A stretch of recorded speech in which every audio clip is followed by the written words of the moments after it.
la mort. Vous savez que même le prophète, alayhi salatu wassalam, alladhi ghufira lahu ma taqaddama min dhanbihi wa ma ta'akhkhar, celui dont on a pardonné ses péchés présents, passés et futurs, eh bien a souffert lors de ses derniers instants de sa vie, non pas parce que c'était une punition, mais toute épreuve qui nous arrive à nous en tant que croyants, nous avons cette conviction-là, ce n'est que bien et purification et récompense au jour dernier.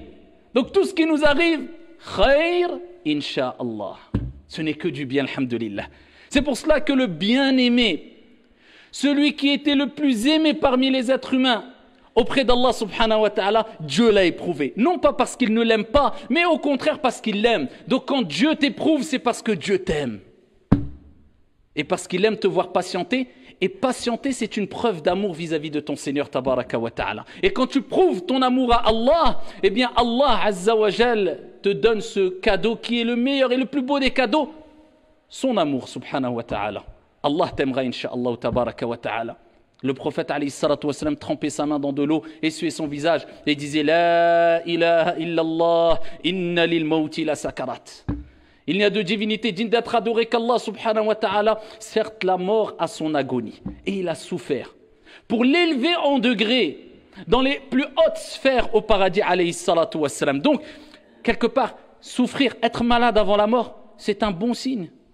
Ce n'est pas un mauvais signe qui laisserait croire que Dieu te châtie. Non, Dieu te purifie et veut te purifier tout au long de ta vie à travers les épreuves, à travers les problèmes, à travers les soucis. Et plus tu patientes, et plus tu restes ferme, et plus tu réussis ces examens, ces différents examens qui feront que Dieu te purifiera et ne cessera de te purifier jusqu'à ce que tu rencontres ton Seigneur alors qu'il est satisfait de toi, subhanahu wa ta'ala.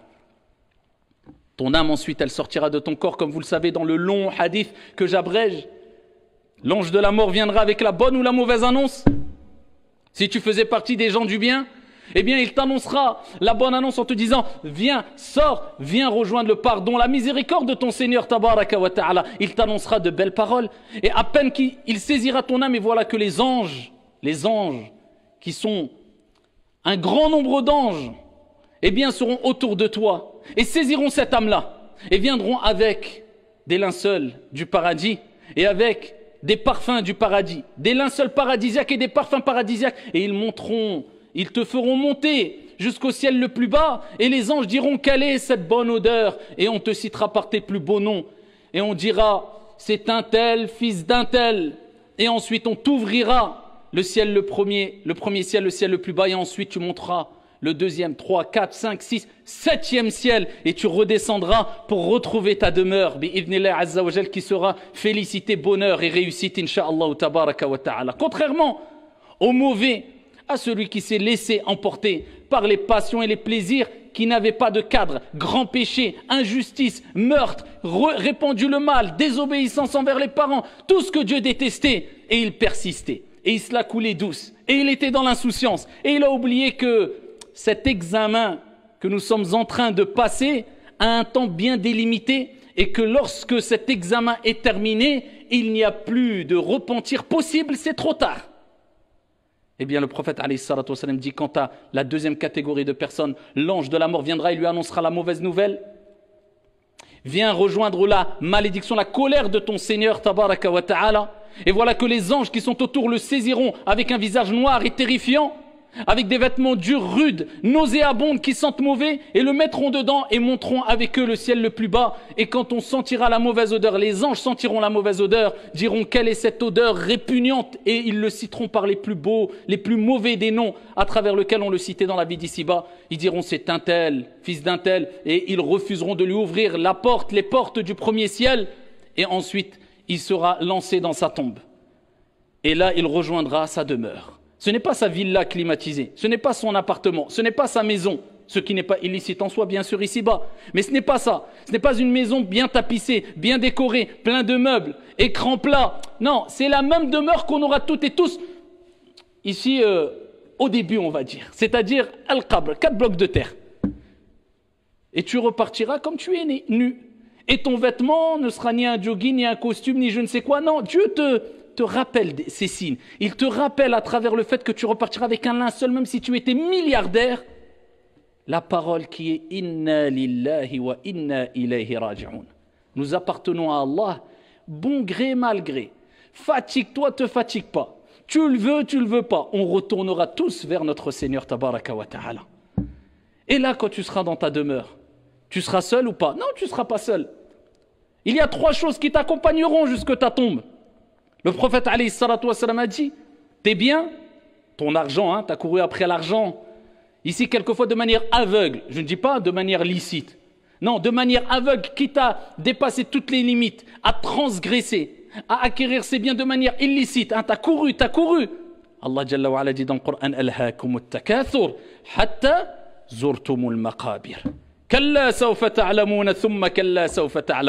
La course aux richesses vous a tous distraits jusqu'à ce que vous visitiez les tombes. Ah, il n'a pas dit jusqu'à ce que vous viviez dans les tombes, vous visitiez, car c'est que un passage, la tombe. Eh bien, tu rejoindras cette demeure et tu seras un temps limité dans cette demeure. Et cette demeure sera soit un jardin parmi les jardins du paradis, soit un trou profond parmi les trous profonds de l'enfer.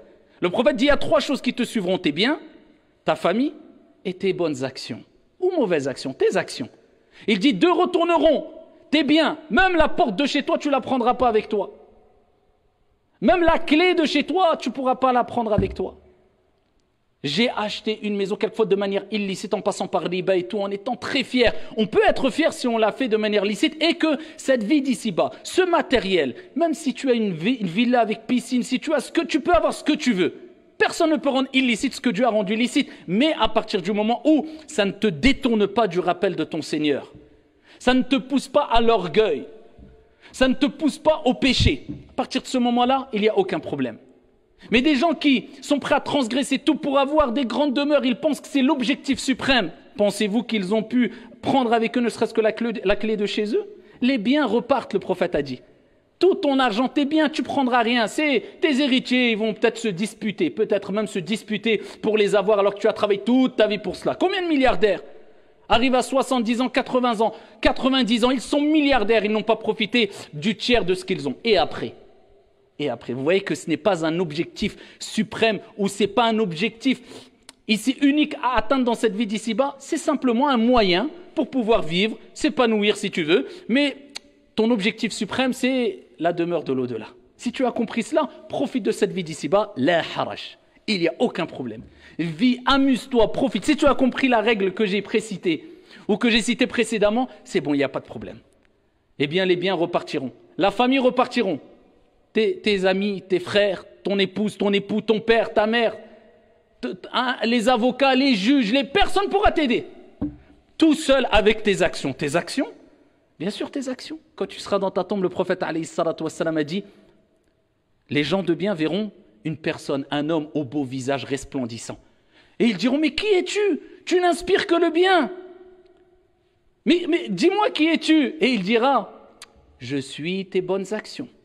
Je suis ton hajj, je suis ta prière à l'heure, je suis ta prière de l'fajr à l'heure, je suis tes aumônes, je suis ton bon comportement, je suis ta modestie, je suis tes qualités que tu avais ici-bas, je suis ta piété.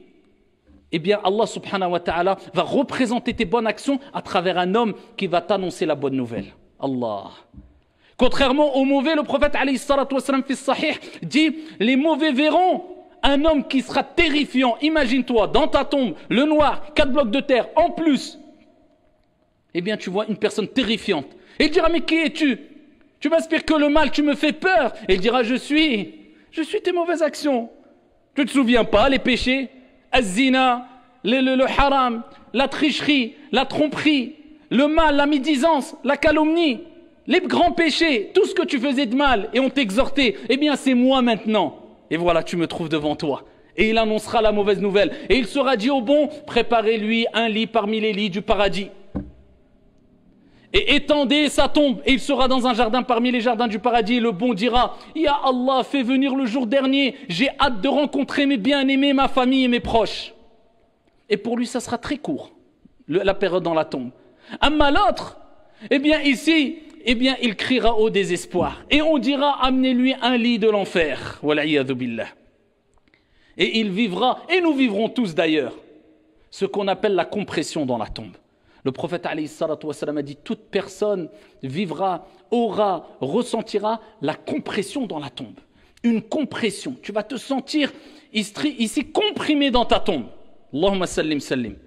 Tout le monde. Pieux, vertueux, bon, mauvais, tout le monde. C'est pour ça que le prophète a dit, je n'ai jamais vu quelque chose de plus terrifiant que la tombe. Et la tombe est la demeure d'épreuves. C'est une demeure aussi, et c'est des épreuves. Mais des épreuves difficiles. Des épreuves où tu ne pourras pas dire je me repens. Ou, oh, non, c'est trop tard. C'est simplement tu payes la facture maintenant. Ça y est, tu as ta note.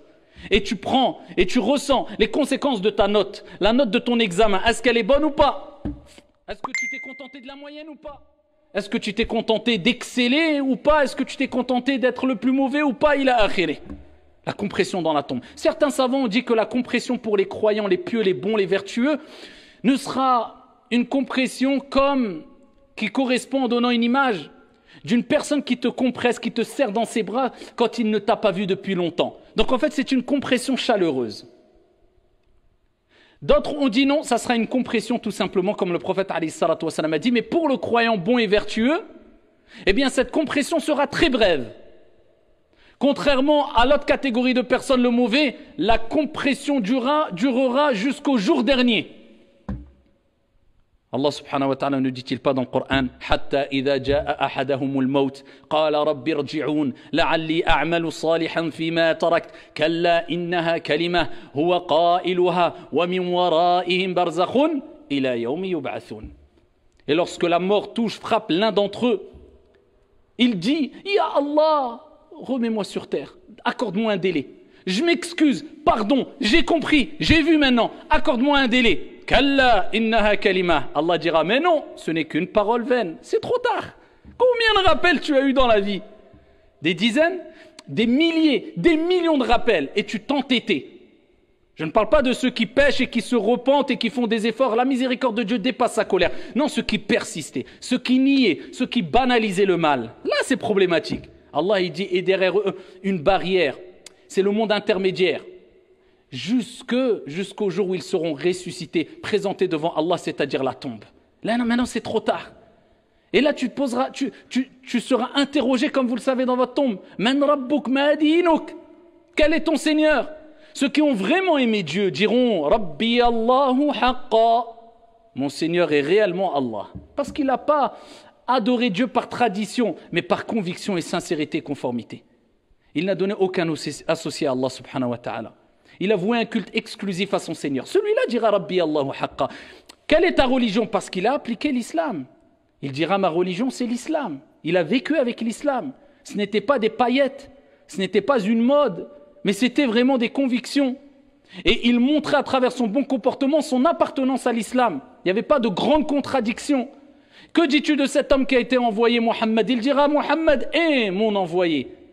Mohammed alayhi salatu wassalam est le dernier des envoyés. Pourquoi? Parce qu'il a suivi la voie du prophète. L'exemple, la méthodologie, le comportement du prophète Mohammed alayhi salatu wassalam. Contrairement à l'autre qui dira, comme le prophète a mentionné dans le hadith, il dira j'ai entendu parler. Vous me direz maintenant, comment être préservé alors du châtiment de la tombe? Eh bien, je vous citerai plusieurs hadiths si on avait le temps, mais permettez-moi de vous citer juste 2 hadiths. Le premier hadith rapporté par Al-Hakim, bisanadin Hassan, le prophète sallallahu alayhi wa sallam a dit, lorsqu'on placera la personne dans sa tombe, écoutez bien, qu'est-ce qui va venir à lui? Eh bien, sa prière va venir à côté de sa tête. Allah. Vous avez vu comment, ici, Dieu va faire donner l'apparence, comment Dieu va représenter quelque part vos bonnes et mauvaises actions. Nos bonnes et mauvaises actions, ce sera un bouclier pour nous. Vous voyez, quand on dit c'est dur pour se lever à Salat al-Subh, non, mais je sais que la récompense est grande. C'est un réconfort ici-bas, un apaisement, un soutien de Dieu. Le bonheur ici-bas, mais en plus de ça, c'est un bouclier, une protection dans l'au-delà. Le prophète, il dit la prière, elle viendra. T'es dans ta tombe, salah, elle vient. Toutes tes prières, Subh, al-Dhuhr, al-Asr, al-Maghrib, al-Isha, al-Nawafil, Salat al-Tarawih, toutes tes prières vont venir comme une armée. Et il se pose à côté de ta tête. Il dit as-siyam, Allah. Il dit le jeûne, an yamini, sur sa droite. Le jeûne, il va se mettre à ta droite. Regardez la couverture. Il reste à la gauche. Il dit le jeûne viendra à la droite. À sa gauche viendra as-sadaqat, les aumônes. ta zakat obligatoire et les aumônes surérogatoires, l'argent que tu as donné. At'imu at-ta'am tadkhulul jannata bisalam. Nourrissez les pauvres, vous rentrerez au paradis en paix, comme le prophète alayhi salatu wassalam a dit. Tu avais de l'argent, dès qu'il fallait aider les pauvres, je donne. Al-mal malullah. Je ne compte pas, parce que je sais que l'argent appartient à notre Seigneur. Et le prophète a juré qu'il n'y a aucune aumône qui a diminué quoi que ce soit en la richesse de qui que ce soit. Tu donnes, Allah te donne. Et il te multiplie. Eh bien, tu donnais. Tu étais quelqu'un qui avait la main facile. Tu donnais discrètement, sincèrement. Et pour préparer ton au-delà, pour faire du bien aux gens, aux démunis, aux pauvres et autres, eh bien, l'aumône viendra à gauche, elle te protégera. Il reste tes pieds en bas. Le prophète alayhi salatu wassalam a dit, ces actes de piété et de bienfaisance viendront au niveau de ses pieds. Et à chaque fois qu'un mal voudra l'approcher dans sa tombe, eh bien, une de ces armées, si on veut quelque part, eh bien, viendra et dira, pousse-toi, tu ne peux pas passer, pas de passage pour toi. Et tu seras préservé par ta piété. Et c'est quoi la piété? Le fait de délaisser les grands péchés et d'adorer Allah subhanahu wa ta'ala. Dans le juste milieu, sans exagération, sans excès bien sûr. Eh bien, cela va te protéger. Un deuxième hadith très connu, et plusieurs hadiths vont dans ce sens-là, le prophète alayhi salatu wassalam a dit, celui qui lit tous les soirs Suratul Mulk, c'est-à-dire Tabarakalladhi, c'est la sourate la royauté, eh bien, il sera préservé du châtiment de la tombe. C'est pour cela que c'est une sunna et c'est demandé de réciter, de lire tous les soirs Surat al-Mulk, 2-3 pages. C'est rapide. Si tu peux les lire tous les soirs et essayer de la méditer, de la comprendre et d'appliquer ce qu'il y a dans cette sourate. Et tous les jours tu lis Surat al-Mulk, ça sera une cause de ta préservation, insha'Allah wa tabaraka wa ta'ala, dans ta tombe contre n'importe quel mal qui peut te toucher. Donc nous comprenons bien, ayyuhal ikhwatul kiram, que ce qui nous attend, ce n'est même pas dans l'au-delà, je ne suis même pas arrivé au jour du jugement. Je n'ai même pas parlé de Israfil qui va souffler à 2 ou 3 reprises dans la corne et ce moment où les gens vont ressusciter et le soleil sera à côté des têtes et que la sueur va représenter nos mauvaises actions. Certains vont être noyés dans leur sueur. Je ne parle pas de ce qui va durer 50 000 ans. Je parle juste de ce qui va nous arriver dans quelques semaines, quelques mois, quelques années dans notre tombe. Et ça, c'est juste un petit résumé pour vous dire, ayyuhal akhyar, que cette vie d'ici-bas, c'est une vie où on se prépare pour le delà.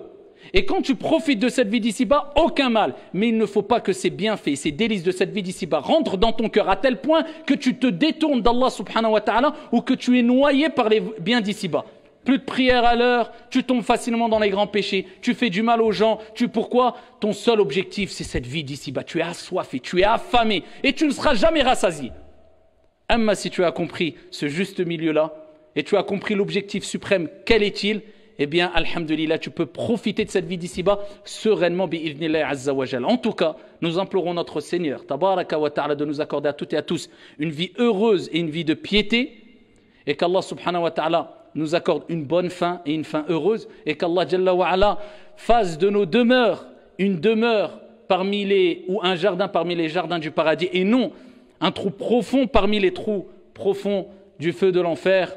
آمين يا رب العالمين. هذا وصلوا وسلموا رحمكم الله على نبي المختار كما أمركم بذلك جل وعلا حينما قال إن الله وملائكته يصلون على النبي يا أيها الذين آمنوا صلوا عليه